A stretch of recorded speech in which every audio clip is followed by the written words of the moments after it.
It's a pattern we've seen countless times before.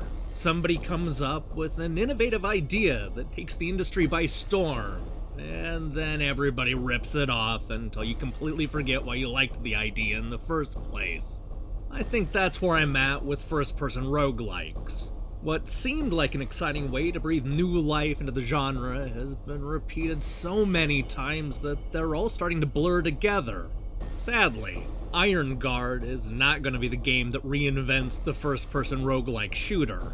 Instead of coming up with some sort of unique gimmick, what we're given is a paint-by-numbers retread of Tower of Guns that hides its lack of originality behind a wall of intense action. It's the kind of game that confirms why the genre is so much fun, without actually contributing anything new to the formula. For what it's worth, there is a reason why the formula is so popular.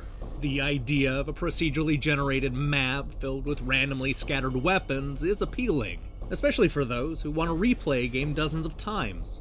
It's also inherently tense, since every single death means you lose all of your progress and start over from the very beginning. There are no checkpoints or safety nets to be found, just a guy with a gun doing the best he can to survive. Like most first-person roguelikes, there isn't much of a story in Ironguard.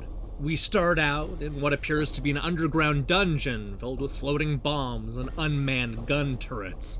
There's a random weapon at the start and not much else. So it's up to you to avoid enemy fire, pick up experience points, buy new items, kill the bosses, and survive the 4 challenging floors of fast-paced carnage.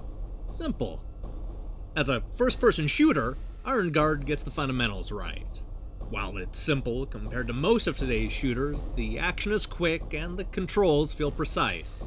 It's the kind of game where you're able to upgrade our hero with double jumps and healing shots, while also carrying special power-ups that can change the momentum of a fight.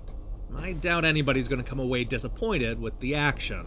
Unfortunately, I can't say the same thing about the rest of Ironguard. For as fun as the first-person shooting is, this is a game that's constantly tripping over the well-worn cliches. Let's start with the random level designs that never feel very random. Sure, they shuffle up the different rooms, but since there are only a few to shuffle, you'll end up seeing the same few rooms with every playthrough. What's more, the enemies are always in the same spot, so the whole game comes down to just memorizing a few repetitive locations.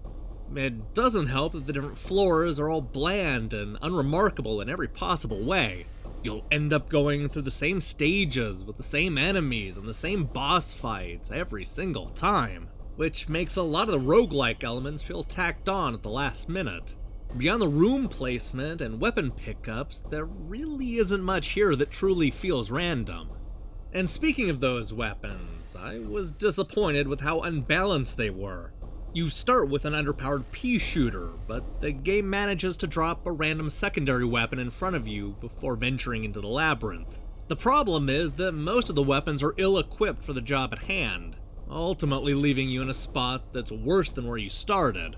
However, that's not true of every random weapon. In fact, there's one that outclasses the competition in every way. It's a speedy boomerang disc that's not only powerful, but also extremely quick. It cuts through those metallic enemies like it's nobody's business, and best of all, it doesn't use any ammo.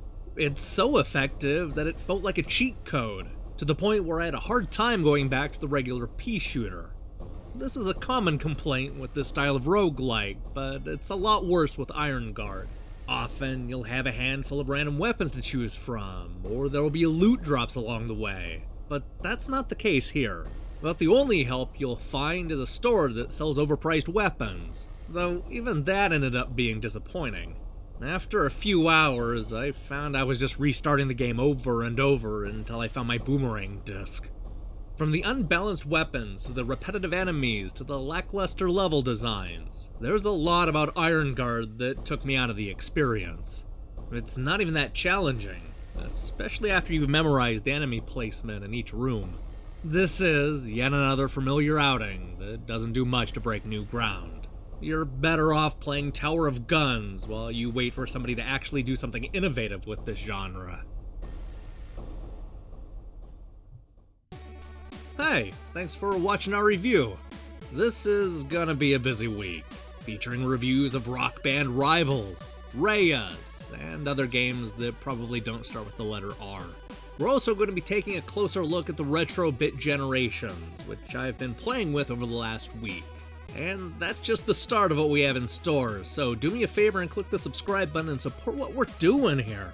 Until then,